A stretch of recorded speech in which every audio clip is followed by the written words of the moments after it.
Hello Pisces, Sun, Moon, Rising, and Venus signs. Kumusta kayo? Sana po ay nasa mabuti kayong kalagayan. Welcome back po sa Star Tarot. Kung bago kayo rito, welcome din kayo. Thank you for your support.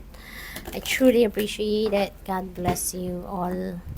Paunang mensahe po ninyo for today, the sun. Wow, napaka-exciting, napakaganda. The sun is shedding its light, no? Sa buhay ninyo, sa iba't ibang parte ng buhay ninyo. So, napakaganda kasi things are going to fall into its right places na kumbaga. No? Magiging successful na kayo sa ngayon, magiging masaya, joyful, happy, successful, at your plans no, are going well. No? It's playing out perfectly para sa'yo. So, napakaganda. Yung mga plano ninyo, maybe, it's going to be, talaga, favorable para sa inyo sa ngayon. Favorable din ang pagkakataon, nandiyan dyan, ang mga oportunidad, no? Kaya magiging maganda, magiging masaya, at magiging lively, exciting yung buhay ninyo at this time. This is also a time for success, kaya maaring merong mga accomplishments and achievements din kayo sa ngayon. Kaya congrats. Speaking of success, Six of Spring, no? This is also your success. This is victory, no? You are claiming your victory sa ngayon, kaya napakaswerte talaga ninyo sa ngayon. Magiging masayang masaya kayo kasi kung ano man yung mga pinagkakaabalahan ninyo, pinagsisikapan ninyo, you are going to reap the rewards of your hard work sa ngayon at makukuha mo na yung tagumpay. Matatapos mo na to with flying colors at you will be recognized. No? Yung effort ninyo, yung galing ninyo will be recognized. Maaari din na bibigyan kayo rito ng reward, financial reward, diba? Pwedeng ma-promote kayo, pwedeng mabigyan kayo ng scholarship, mabigyan kayo ng special recognition, pwedeng mabigyan kayo rito ng pay raise, mga ganon. Kaya napakaswerte ninyo talaga sa ngayon. No? You've done an amazing job and you deserve all the attention and you deserve financial reward, diba? Financial gift. What else? Wow. Siksikliglig umaapaw ang swerte ninyo. Meron tayong the wheel. This is good fortune and good luck, no, on your side. So talagang mababalot kayo ngayon ng swerte, no? Swerte kayo at this time. Kaya ang importante dito, wag ninyo tong masabotage na energy na to, no? Kaya i-align nyo na yung inyong energies with these beautiful energies. Tanggalin sa buhay ninyo kung ano man yung mga negativity, no, na nandiyan dyan. Remove that, no? Tanggalin mo na sa puso mo, sa isip mo, yung mga negative thoughts, feelings, and emotions. Kasi hindi yan makakatulong sa'yo. Bagkus, that can sabotage these beautiful energies. So, positive mindset lang tayo. Positive energy lang ang ibalot natin sa sarili natin sa ngayon para mahatak ninyong lahat ito, no, ng mga magagandang energy na to. So, with the will, there is travel dito din, and mababalot kayo ng pagbabago. No? At ang mga pagbabagong ito ay positibong pagbabago. Mga biglaang positibong pagbabago ang maaaring maganap sa inyo. Swerte kayo. Pera, you will be abundant and prosperous sa ngayon. Maraming mga opportunities na mapaparating na pwedeng pagkaperahan, pwedeng ikasaya ninyo, pwedeng sa relationship, pwedeng sa masayang pamilya, magandang trabaho, diba? Career na gusto ninyo, no? You name it.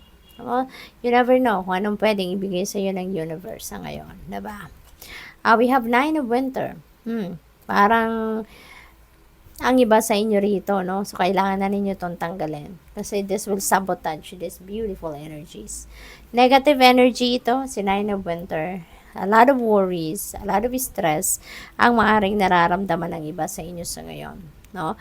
At ang hindi pa maganda rito kasi parang mag-isa lang kayo. Parang sinosolo ninyo yung stress na to. Sinosolo ninyo yung pinoproblema ninyo. Diba?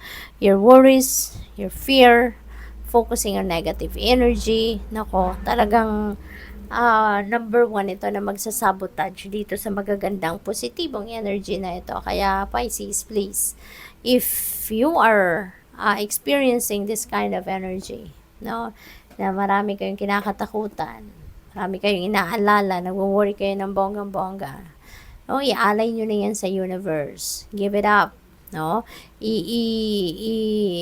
Lift it all up to God. Diba? Kasi lalo-lalo na kung nagwo-worry kayo for something that is beyond your control, nako, wala ka namang magagawa dyan. Diba? Hindi mo kontrolado eh. Hindi mo makakontrol, wala kang magagawa, 'di ba? So bakit ka pa mag-aalala? 'Di ba? Bakit mo aalalahanin 'yan na wala ka namang magagawa para diyan? So, ang magandang gawin diyan, ialay na ninyo 'yan sa Panginoon. Ialay na ninyo 'yan sa iyong spirit team. Call on your angels as well to help you lighten your load. Okay? Para maging ka na, stress-free ka na. Hayaan mo na, ibigay mo na 'yan sa Panginoon para hingin mo na tulungan ka. Okay? Kasi worrying in the first place is not going to help you in any way. Mas lalo ka lang mag-a-attract ng marami pang negatibong pangyayari sa buhay ninyo. Mas lalo ka pang mag-a-attract ng maraming bagay na ikaka-worry mo pa. At ang hindi maganda rin dyan, kung ang wino-worry mo pa ay hindi mo naman makokontrol. 'Di ba? So, parang sinasabotage mo lang din ang sarili mo. Alam mo naman na wala ka namang, hindi mo kontrolado ang sitwasyon na yan. So, bakit ka nagsasayang ng oras na mag-alala ka ng mag-alala? 'Di ba? Wala ka namang pwedeng gawin doon kasi hindi mo nga yan makokontrol. 'Di ba? So, tingnan natin kung ano pa.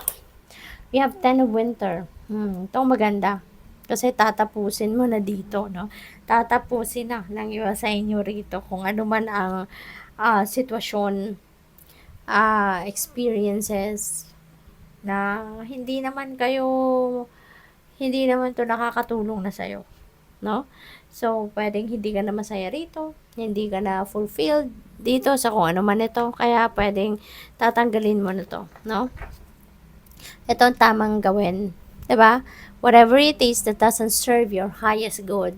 So, para kay pa magbigay ka ng room niyan sa sarili mo, 'di ba? Magsasayang ka lang ng oras, magsasayang ka lang ng space sa buhay mo. So, in this case, sabi dito, the end of career path, project or relationship, no, that brings feelings of mixed joy and sadness, relief and disappointment, 'di ba? Put aside your fears about these changes and trust that a brighter future awaits.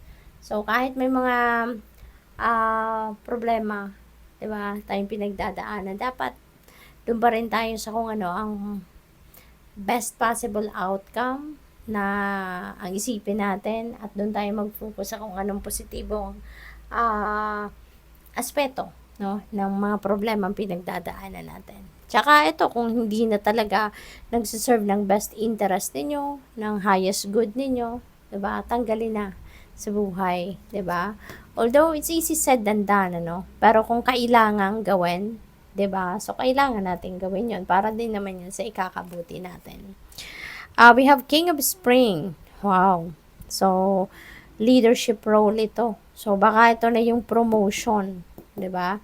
Meron ditong promotion. So, pwedeng mapopromote ng iba sa inyo into a leadership role. Baka mapromote na kayo bilang manager, supervisor, yung ganon. No? Maraming makakakilala sa iyong, makaka-recognize ng iyong potential, no, of becoming a good leader. Kaya ito na ibibigay na sa iyo to. Kaya congrats.